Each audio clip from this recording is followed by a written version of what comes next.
பிரியமானவர்களே, உங்கள் யாவருக்கும் ஆண்டவராகிய இயேசு கிறிஸ்துவின் நாமத்தினாலே காலை வணக்கத்தையும் வாழ்த்துதலையும் தெரிவித்துக் கொள்கிறேன். கர்த்தருடைய கிருபை நம் அனைவரோடு கூட இருப்பதாக. இந்த நாளின் காலை வேளையிலும் கர்த்தர் நமக்கு தருகிற வேத வார்த்தை லூக்கா சுவிசேஷம் 1வது அதிகாரம் 13வது வசனம் இவ்விதமாய் சொல்லுகிறது. தூதன் அவனை நோக்கி, சகரியாவே, பயப்படாதே, உன் வேண்டுதல் கேட்கப்பட்டது. உன் மனைவியாகிய எலிசபெத்து உனக்கு ஒரு குமாரனை பெறுவாள். அவனுக்கு யோவான் என்று பெயரிடுவாயாக என்று சொல்லி வேதம் நமக்கு குறிப்பிடுகிறது. ஆம், எனக்கு அருமையானவர்களே, இந்த காலை வேளையிலே நான் உங்களோடு கூட விதமாய் பேச விரும்புகிறேன். பயப்படாதே, உன் வேண்டுதல் கேட்கப்பட்டது.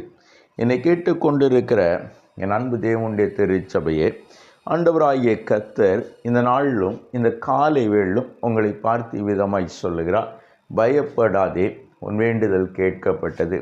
இதை இந்த வசனத்தின் அடிப்படையிலே ஆதாரத்திலே பார்க்கிற பொழுது அநேக காரியங்களே ஆவியானவர் நமக்கு சொல்லி போகிறதை நாம் பார்க்க முடிகிறது. இதோ இந்த வசனத்தின் அடிப்படையிலே நாம் சிந்திப்போம் என்று சொன்னால், சகரியா என்று சொல்லுகிற ஒரு மனிதன், இவன் சோதரம் ஆசாரிய வகுப்பை சார்ந்தவன்.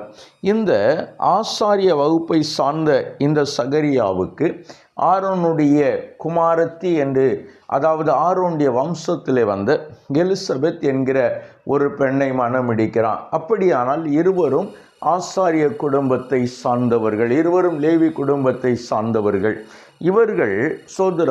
இவர்கள் தங்களுடைய நாட்களை கடித்து கொண்டு இருக்கிறார்கள். ஆசாரிய சோதரம் ஊழியம் செய்து கொண்டிருக்கிறார்கள். ஆனால் இவர்களுக்கு குழந்தை இல்லை. இவர்களுடைய நெடுநாள் ஆசை, எங்களுக்கு ஒரு குழந்தை வேண்டும் என்று சொல்லி. ஆனால் அவர்கள் வயது சென்று முதிர்ந்தவர்களாய் மாறிவிட்டார்கள். ஆனாலும் குழந்தை இல்லை. ஆனாலும் தேவனுடைய பணியை இவர்கள் செய்து கொண்டிருக்கிற பொழுது ஒரு நாள் சகரியா சோதரம் தேவனுடைய ஊழியத்தை, ஆசாரிய வகுப்பின் முறைமையின்படி தேவ சன்னதியில் நின்று ஆசாரிய ஊழியம் செய்து வருகிற பொழுது ஒரு தேவதூதன் சோதரம் அங்கே நிற்கிறான். அந்த தேவதூதன் தூப பீடத்தினுடைய வலப்பக்கத்தில் நின்று சகரியாவுக்கு தரிசனமாகி அவன்தான் இந்த வார்த்தையை சொல்லுகிறான், பயப்படாது, உன் வேண்டுதல் கேட்கப்பட்டது என்று சொல்லி. என்னை கேட்டுக்கொண்டிருக்கிற என் அன்பு தேவனுடைய பிள்ளைகளே, என்னை கேட்டுக்கொண்டிருக்கிற என் அன்பு தேவ ஜனமே, ஒருவேளை இந்த சகரி அநேக நாளாய் பண்ணின விண்ணப்பத்திற்கு அந்த நாள் அவன் ஆசாரிய ஊழியம் பண்ணுகிற அந்த சூழ்நிலையிலே அவனுக்கான பதில் வருகிறது, நீ உன் வேண்டுதல் கேட்கப்பட்டது என்று சொல்லி. இதை கேட்டுக்கொண்டிருக்கிற நீங்களும் அநேக நாட்களாய் ஏதோ ஒரு காரியத்தை குறித்து தேவனிடத்தில் விண்ணப்பம் பண்ணி கொண்டிருக்கலாம். ஏதோ ஒரு காரியத்திற்காய் நீங்கள் காத்து கொண்டிருக்கலாம். கர்த்தர் உங்களுக்கு வாக்குத்தத்தம் பண்ணினதை பெற்றுக்கொள்வதற்காய் தேவன் எனக்கு வாக்குத்தத்தம் பண்ணினதை என்றைக்கு தருவார் என்று சொல்லி யோசித்து கொண்டிருக்கலாம். இல்லை என்று சொன்னால் ஒருவேளை அந்த வாக்குத்தத்தத்தையே நீங்கள் மறந்து போயிருக்கலாம். அந்த காரியம் இனி நடைபெறாது என்பதாய் முடிவு பண்ணி இருக்கலாம். இந்த சூழ்நிலைகள் எல்லாம் இந்த காரியங்கள் நடப்பதற்கு ஏதுவானவைகள் அல்ல என்கிற ஒரு முடிவுக்குள்ளாய் கூட நீங்கள் வந்திருக்கலாம். ஆனால் இந்த காலை வேளையிலே ஆண்டவர் உங்களை பார்த்து விதமாய் சொல்ல விரும்புகிறார், உன் வேண்டுதல் கேட்கப்பட்டது. என்னை கேட்டுக்கொண்டிருக்கிற அன்பு தேவ திருச்சபையே, உன் வேண்டுதல் கேட்கப்பட்டது என்று சொல்லுகிற கர்த்தர் வேண்டுதலை நிறைவேற்றவும் செய்கிறார். நம்முடைய வேண்டுதலின்படி அவர் நமக்கு தரவும் செய்கிறார். எனவே இந்த நாளின் காலை வேளையிலும் அந்த கிருபையை பெற்றுக்கொள்ளும்படியாய் நம்முடைய வேண்டுதல்களை நிறைவேற்றுகிற கர்த்தர், நம்முடைய வேண்டுதல்களை நிறைவேற்றப்பட்டது என்று சொல்லுகிற தேவனிடத்திலிருந்து அந்த மகிமையை பெற்றுக்கொள்ளும்படியாய் கண்களை மூடி ஜெபிப்போமா?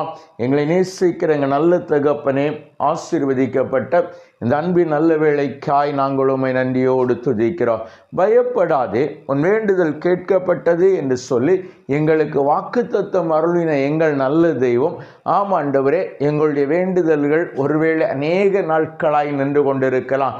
நாங்களே கூட அந்த வேண்டுதல் இனி நடைபெறாது, நிகழ்வதற்கான சாத்தியக்கூறுகள் இல்லை என்று ஒதுக்கி இருக்கலாம். ஆனாலும் தேவன் எங்களை ஞாபகம் வைத்திருக்கிறீர் அல்லவா? எங்களுக்கு செய்ய வேண்டியவைகள் உம்முடைய சமூகத்தில் சமூகத்திலே வந்து எட்டியிருக்கிறதல்லவா, அந்த கிருபைக்காய் உமக்கு நன்றி ஆண்டவரே. இப்பொழுதும் தம்முடைய பிள்ளைகள் வேண்டுகிற காரியங்கள், தம்முடைய பிள்ளைகளுடைய வேண்டுதலுக்கு என் ஆண்டவர் நீர் பலனளிக்க வேண்டும் என்று ஜெபிக்கிறோம். அநேக நாளாய் பிள்ளைகள் காத்திருக்கிற காரியங்களே, அநேக நாளாய் பிள்ளைகள் கேட்கிற காரியத்திலே என் ஆண்டவர் தம்முடைய பிள்ளைகளுக்கு அற்புதம் செய்வீராக. கூட இருந்து ஆசீர்வதிக்கிற நல்ல தெய்வம், கூட இருந்து மகிமைப்படுத்துகிற நல்ல ஆவியானவர் இன்னமும் நீர் மகிமைப்படுத்த வேண்டும் என்று ஜெபிக்கிறோம். நிறைவாய் நடத்தும், பொறுப்பெடுத்துக் கொள்ளும். இயேசுவின் நாமத்தில் ஜெபிக்கிறோம் எங்கள் ஜீவனுள்ள நல்ல பிதாவே. ஆமேன், ஆமேன், ஆமேன்.